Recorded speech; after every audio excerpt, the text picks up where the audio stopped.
for modulated signal. For unmodulated signal, there's a different standard that it goes by.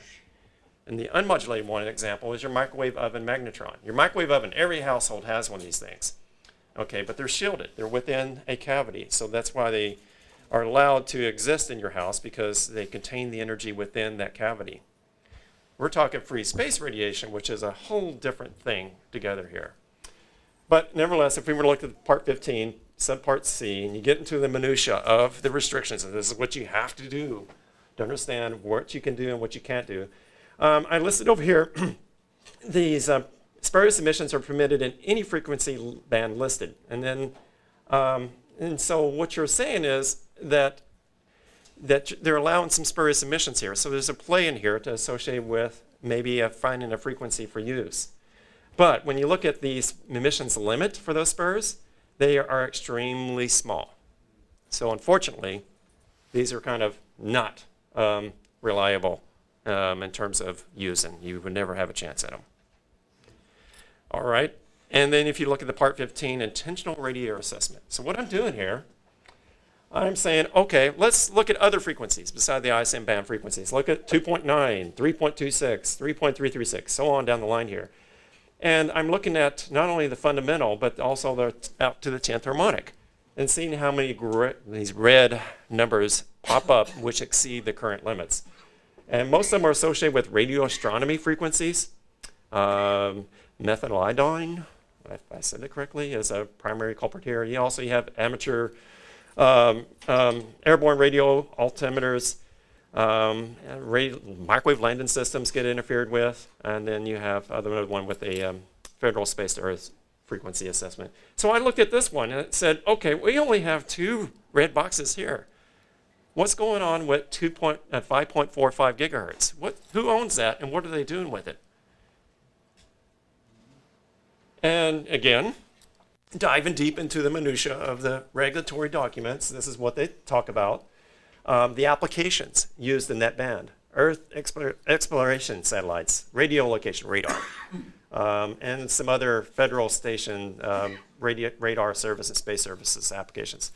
And then you look over here, okay, this is this band of interest. 5.45 is what I'm analyzing. And you look at the federal and the non-federal for just the United States, and you find out all these little pointers here saying this is what it's used for. And so you have to go back and understand the power density limits for those particular applications.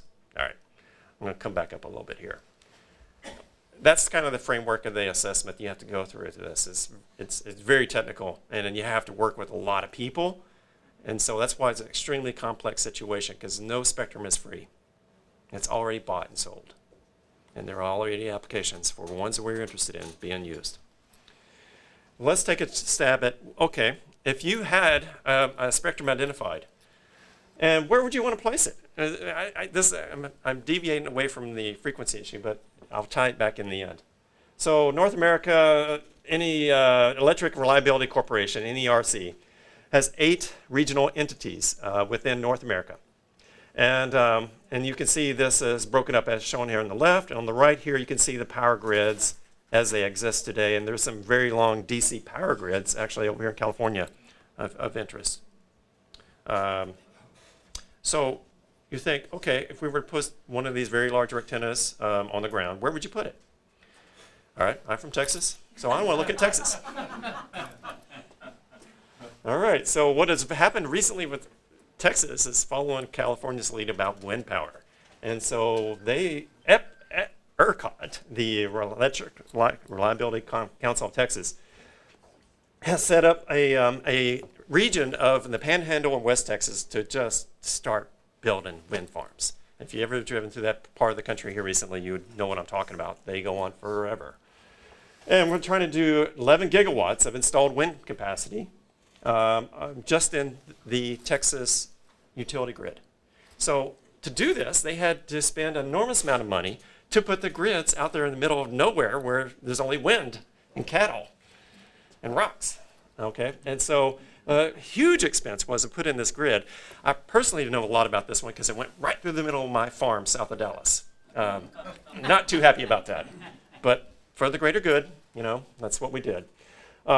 So there is Yeah, they want to, ERCOT wants to go into more renewable sources for the state of Texas. And so if you look at this infrastructure that they have built up, these are these grid lines that they have built out here to bring all this power from all this wind back to the major urban areas like Dallas, Houston, San Antonio, Austin.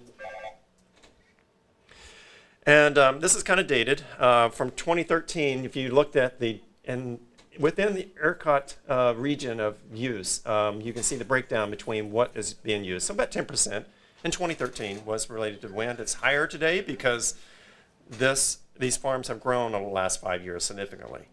The highway by my house, I still see these enormous wind blades driven up the highway heading out to West Texas. And let's bring it back home to a solar power satellite. If you were to place one of these rectangular arrays out here connected to that grid out here in the panhandle of Texas, and I want to show you, this is actually drawn to scale.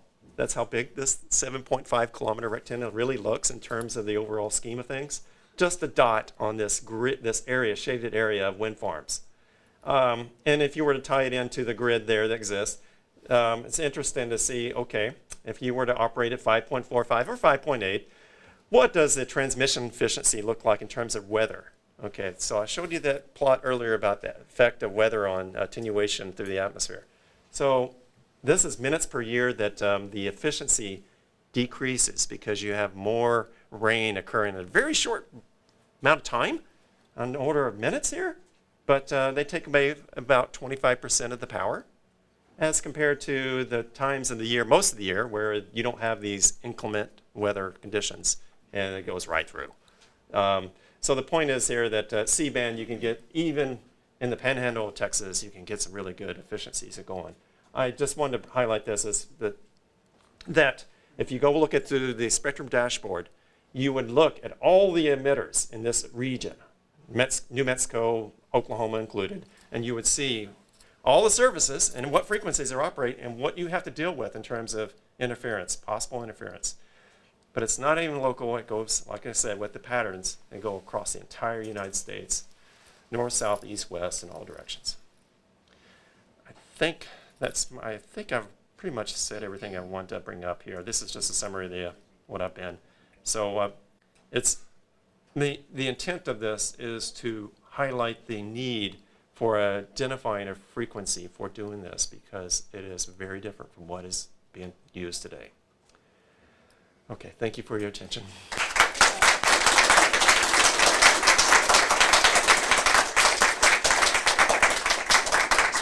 And I should mention, I gave this for Daryl a few years ago, and so it's a very similar presentation that Daryl invited me to give. Remotely for Wiki. Yes, Paul. So I'm really glad to see this presentation. People need to know this, right? Like, people talk a lot about solar power satellites and they forget about, for microwave power transmission, all of these huge challenges. And not to tweak John too much, but I feel like it makes laser look less hopeless. If that's the best tweak you can make, I can take it. So we have a lot of folks doing a lot of really good work on the technical side, right? So you're going to hear during the symposium about that.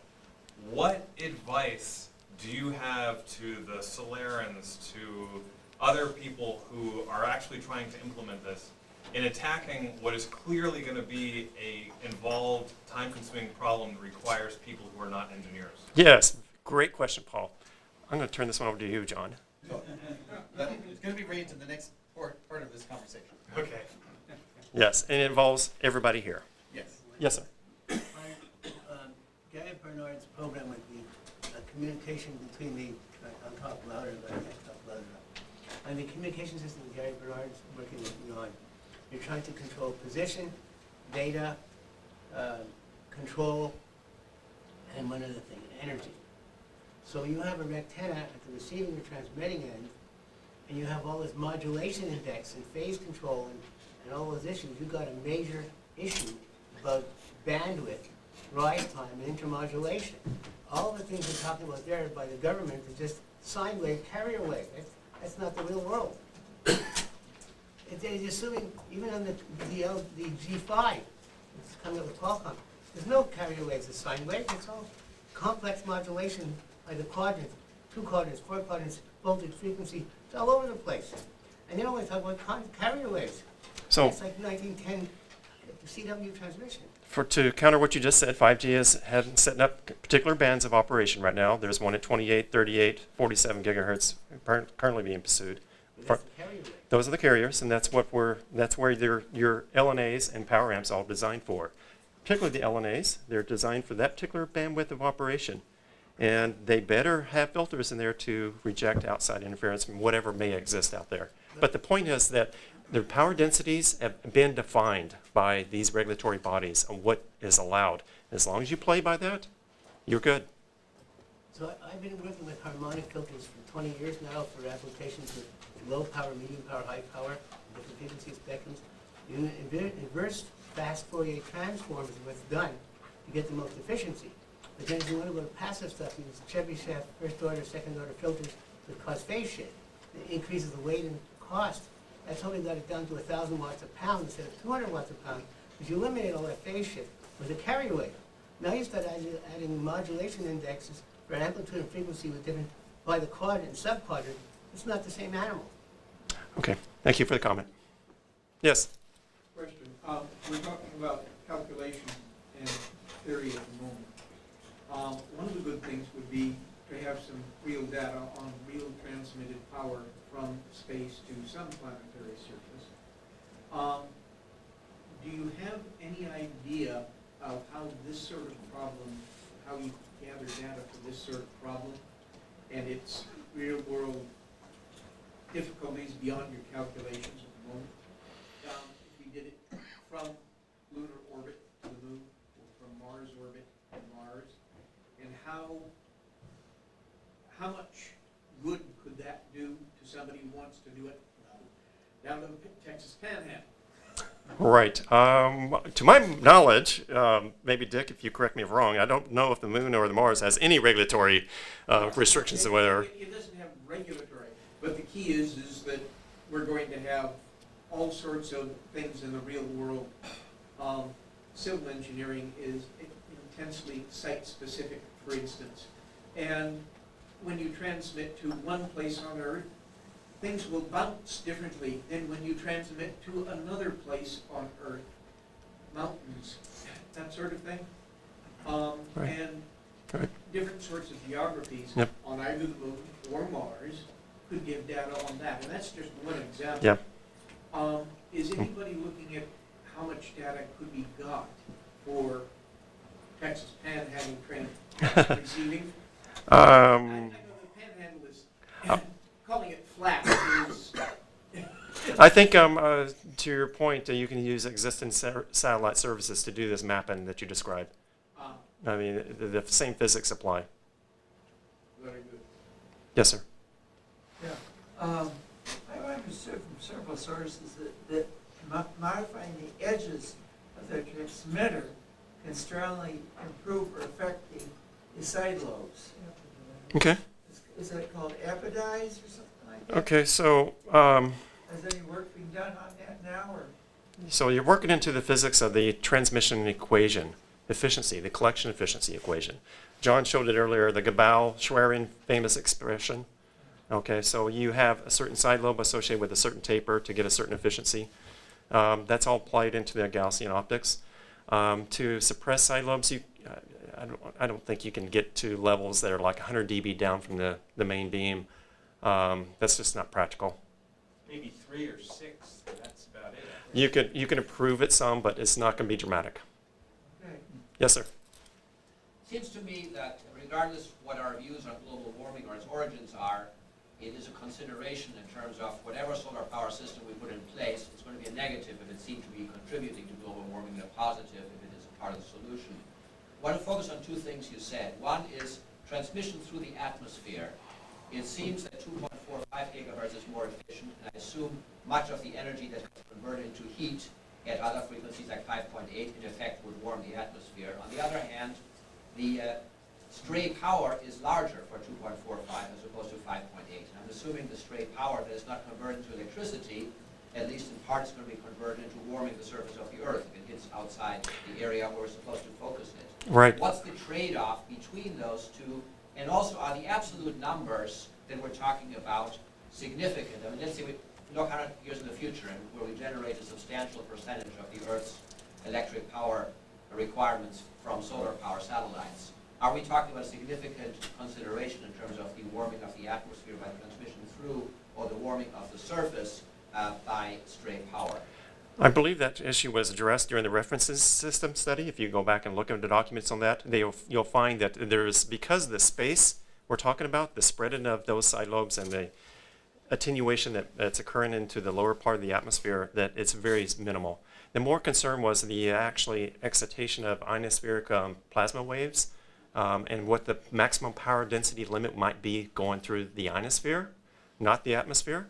And so I'm looking at my local expert here on this study because Dick was heavily involved there. Please correct me if I've interpreted those. That was the Department of Energy. Not my Right. fault. So I don't believe that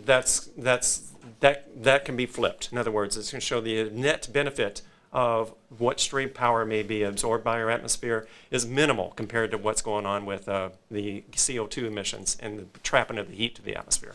Right, but in terms of the frequency, is 5.8 or 2.45 better in terms of not having stray power absorbed out of the atmosphere? Sorry, good point. 2.45 is better, but it's not significant. It's insignificant. Not It's not significant. Yeah. Trivial and less Yeah, trivial. Those are green books that they're called, put out by the Department of Energy in their joint study with NASA, and they addressed a whole bunch of issues. And I think the heat balance of the Earth is one of the things they looked at. So if you could get a hold of those DOE green books. They're accessible, I believe, through the NSS website in the Yes. library. And if for some strange reason there's a hiccup with that at the moment, I will fix it. Yeah, Google NSS and you'll find all these documents. They're beautiful. Often compared to terrestrial solar. This is a local effect, not a global effect, but look at the albedo change when you have these huge solar farms. That can affect local climate, local heating. Yeah. Actually, Okay. if you compare space power to, say, any power plant, coal or gas, whatever, 2/3 of the power is going into waste heat from those power plants. Only, I don't know, about 10% is going to go onto the Earth from space power. So you're getting, what, 6 times more from a power plant. One last question from Mark Henley. Yeah, I just wanted to echo what he said, though, that, I mean, if this was going to be a serious way to improve the Earth's, carbon consumption, then it would have to be big, right? I mean, it has to be Go big. a large scale. So, Yes. So what happens if you have, 10% of the world's power transmitted this way? How does that increase the side lobe problem from your perspective? RMS-wise, averaged out, it'd be about very similar time, low level of power. But the amplitude goes up by a factor of And then not really, unless they were coherently combined in that way. They are basically a steady state value of side lobe levels that would basically Well, how populate do the you do world. it? You have your system that you're analyzing here has a certain size. Yes. It's whatever it was in Yes. megawatt. Right. This is 5 gigawatts for the reference system, and transmitted here is a little bit less. But, Yeah. but the global power is what? It's terawatts.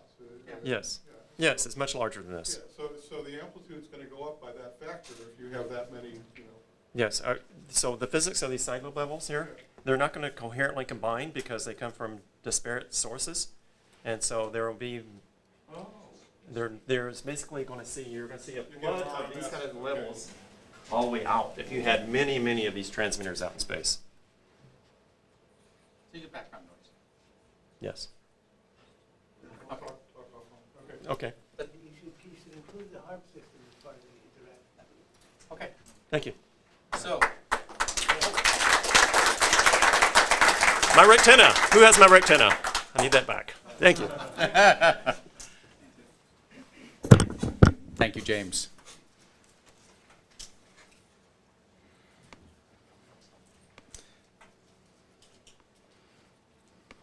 Okay. So for the sake of completeness, this this next little slide deck includes a number of things that we've already talked about, so I won't spend any particular time on these.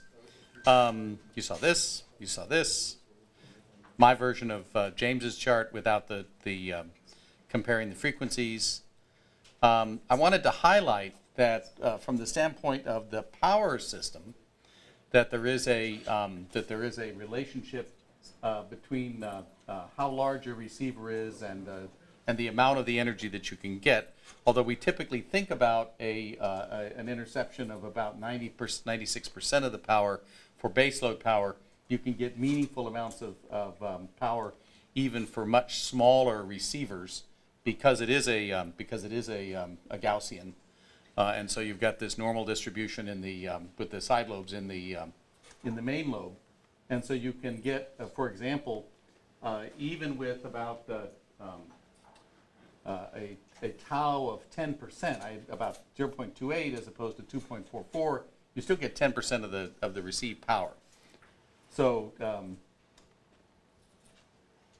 which is a receiver is about 1% as opposed to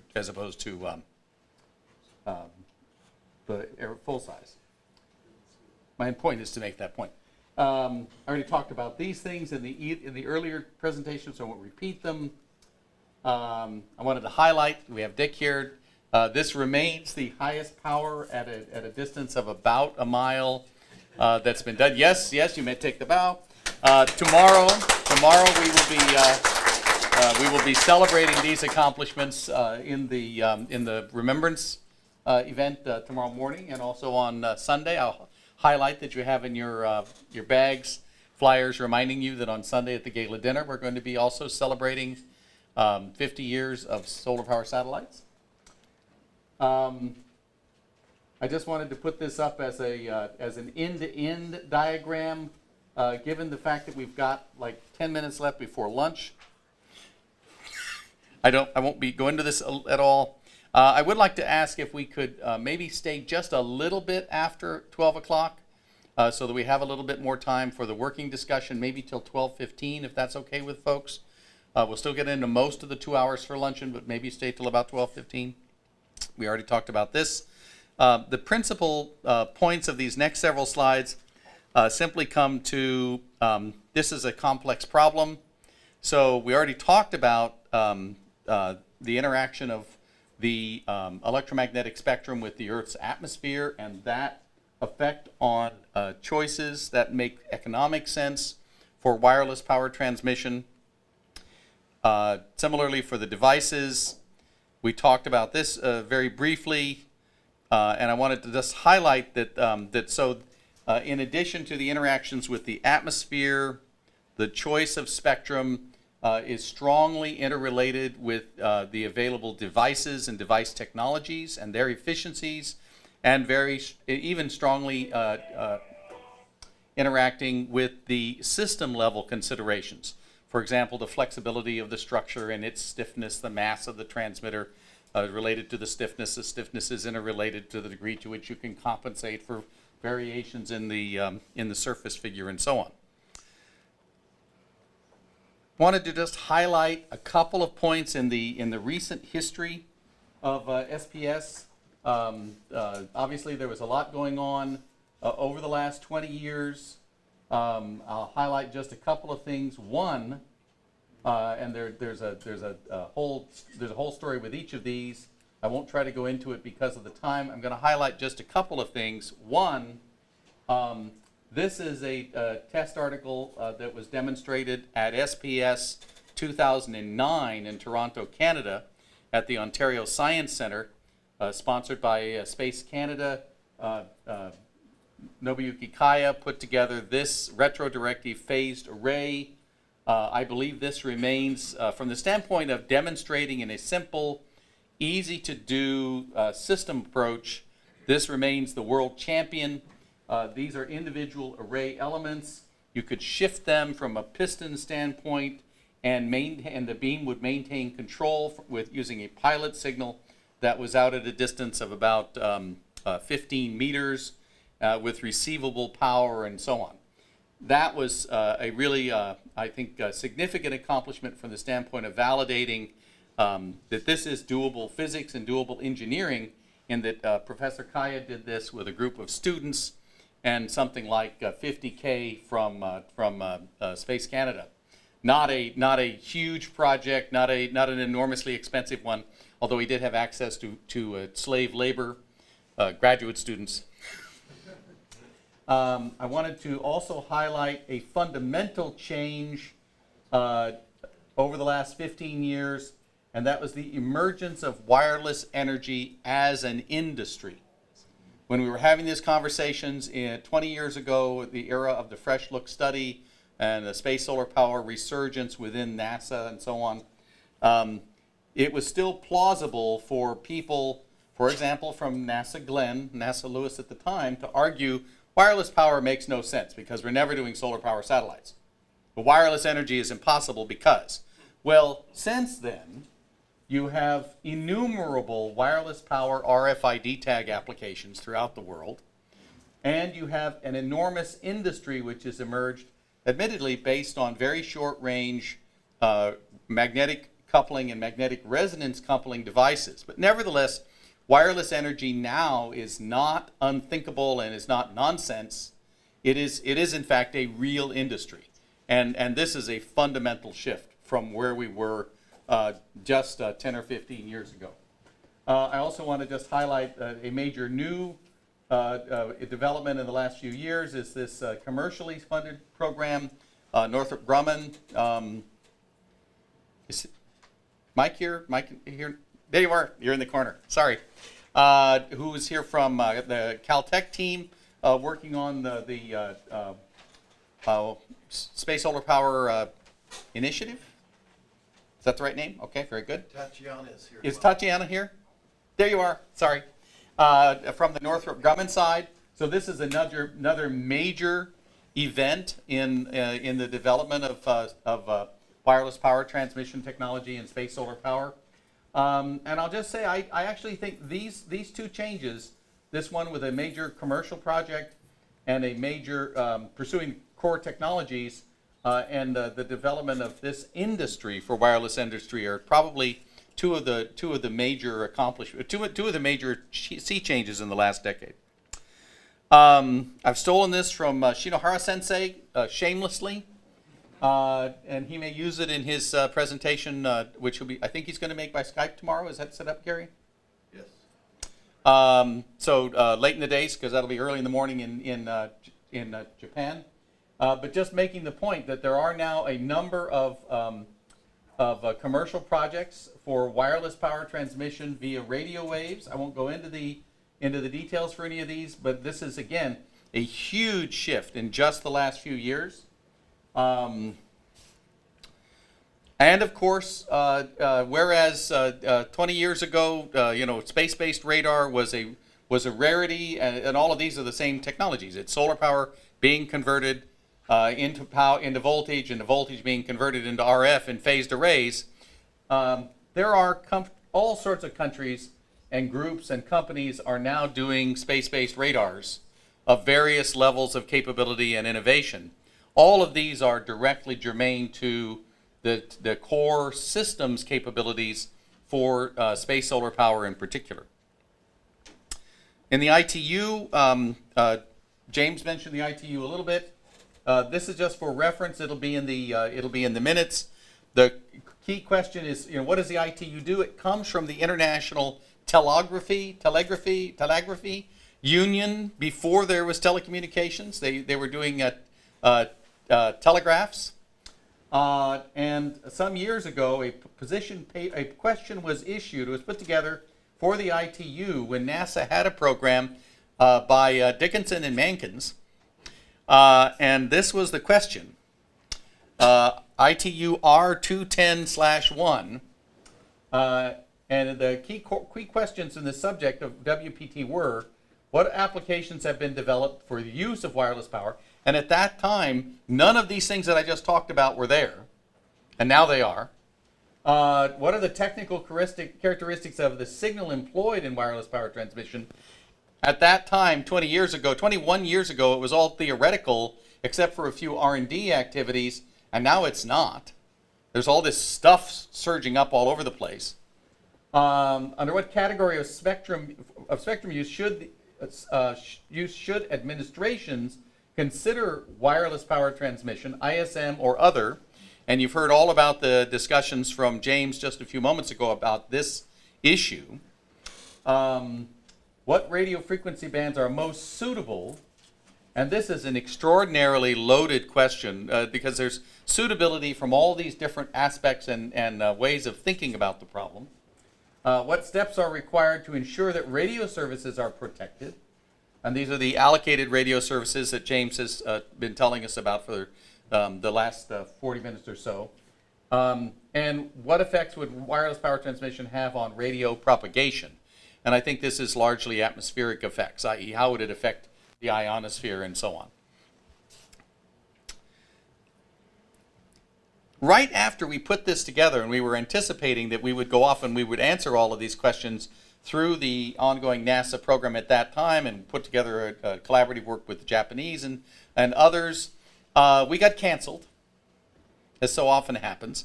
And so this then lay fallow and largely unlooked at by NASA or by the US government for a number of years.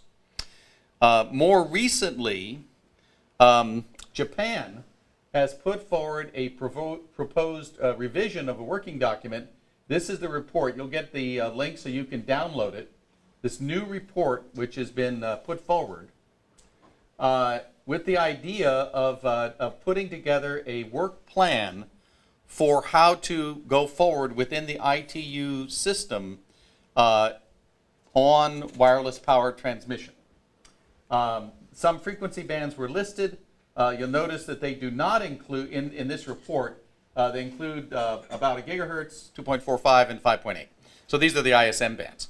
They don't include any kind of more detailed analysis of the sort that James was suggesting could be done to look in much more depth at specific frequencies. Last fall, there was a meeting at the Naval Research Laboratory. I think several of us were there. It was at Paul Jaffe's offices. It was called, as I recall, by the Chief Information Officer, Office of the Chief Information Officer of the U.S. Navy, to talk about wireless power transmission and spectrum for that. James was there, I was there, Paul was there, Justin, you were there. Anybody else who was at that meeting? Joe was there. You were there by phone. A bunch of people dialed in. There were three key takeaways other than be careful about your nomenclature, what jargon you use, because they're awfully tetchy about that. To speak in West Virginian, tetchy means they take offense easily. First, the takeaway from this conversation with the National Telecommunications Information Agency and the Department of Commerce and various individuals who were interested in wireless power transmission and Spectrum 4 saying, one, that we would be well served by creating a consortium to represent our interests, as many other spectrum users have done. This was a bit of advice that came out of that. Some kind of international industry group, because there is no champion. There is no space station organization or treaty organization. There is no individual player that is so vast and so powerful that they're going to make this happen. And if we don't work together, if we don't hang together, we will certainly all hang separately, to use an allusion to the American Revolutionary War. That we should look carefully. Oh, and we should target World Radio Communication Conferences, the next one being next year. It's really too late for next year. But it is timely to try to do something in advance of the work in 2023 now. A couple of years from now, it'll be too late. Quick note, so they set the agenda for 23 at the end of 19. Yep. So as I said, a couple of years from now, it'll be too late to really work this in 2023. But so the time to work this is now, not in a couple of years. We need to look at the Working Party 1A. Working Party 1A is one of the working parties under the ITU that deals with things like this. and in particular the beam application work plan, which is in Annex 5.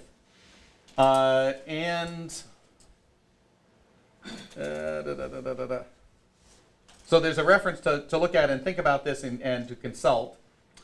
And ideally, the industry stakeholders who might be organized in some kind of a consortium should agree on some achievable goal in going forward, where it is unlikely that wireless power transmission can be designated as a service. In the nomenclature that is used within the ITU family, a service is a really profound demigod-like status. But we could slip in through the cracks, as James has suggested, if we do it carefully. But we're unlikely to achieve being designated a service. And so the advice there was, don't try to do that. Be more reasonable in our ambitions. John, can you give an example of something that's a service and something that isn't? Like, I assume commercial broadcast is a service. And microwave Wi-Fi ovens is aren't. not. Okay. And Bluetooth isn't. Yeah.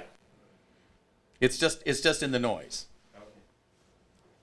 But it's accepted as long as it doesn't interfere. There are also in here some general notes, like don't use spectrum allocation. And I'll just leave these general notes again because of the shortness of time. It's now 12 o'clock, and I want to try to wrap up by 12:15.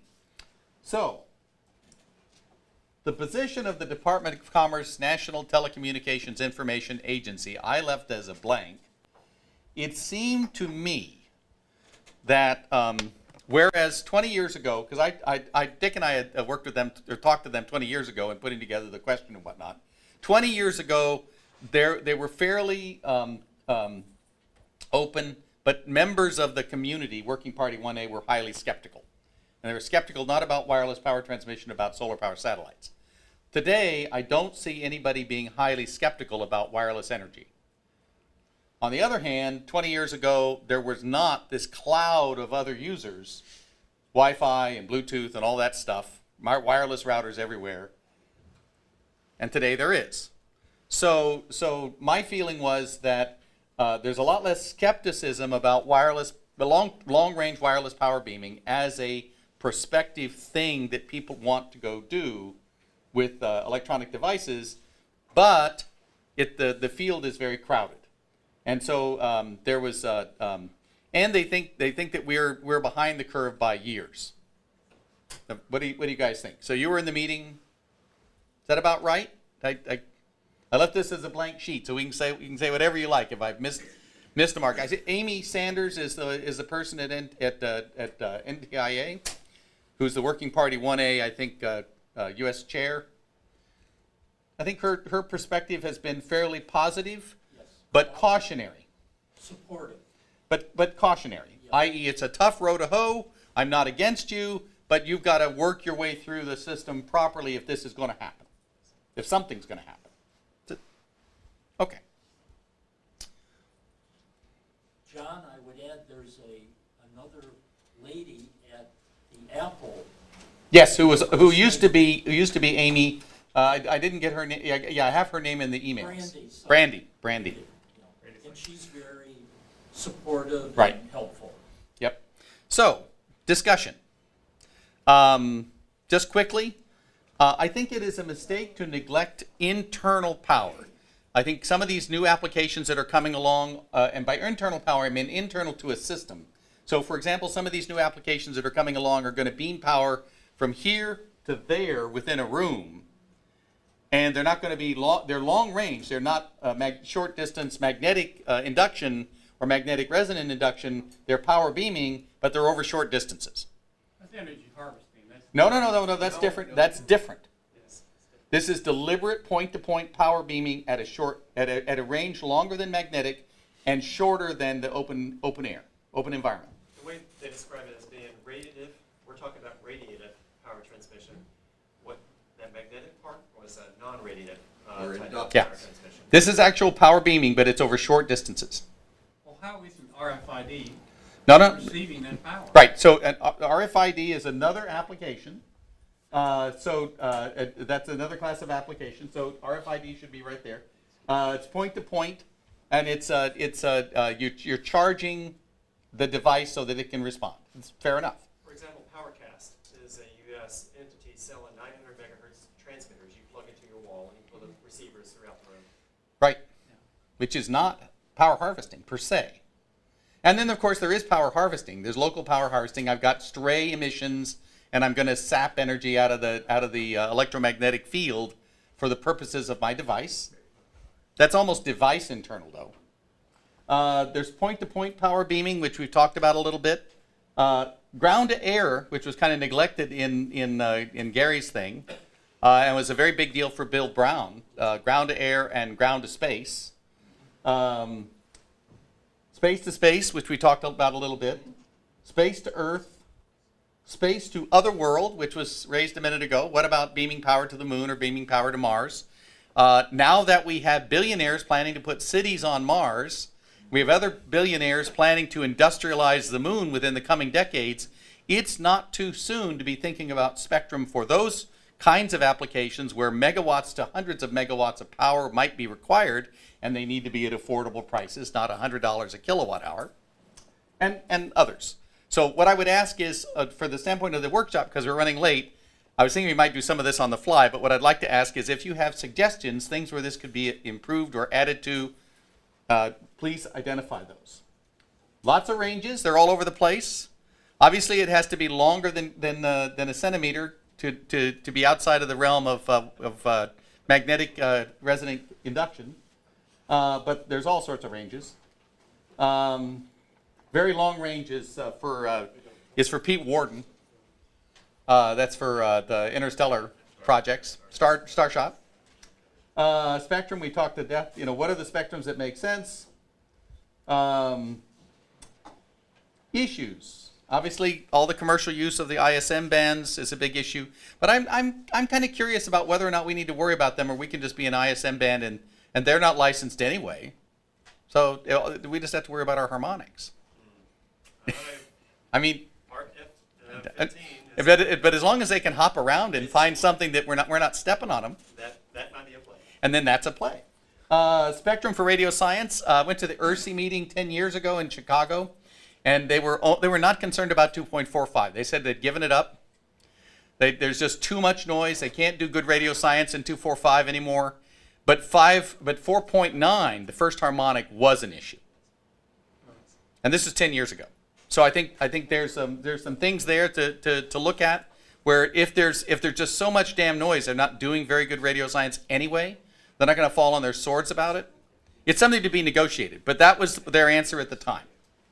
And then atmospheric excitation, things like that. Other issues, things to think about. James mentioned a lot of them. Any thoughts or things people want to submit as a suggestion for more issues to think about? That'd be good. I have a comment, John. Yes, sir. At JPL, we first began looking at communicating between a lander and a rover, what frequency to use for that. We came up with something around 400 megahertz as being ideal. The people that build the garage door openers came unglued. The subharmonics of that are going to raise every garage door. So subharmonics. So you're going to open the garage doors all over Southern California. That's hilarious. Okay, fair enough. So now I'm going to come to this one and just try to get a couple of minutes of discussion. So it's 12:08. We got just a couple of minutes before 12:15. I want to get to what should be done.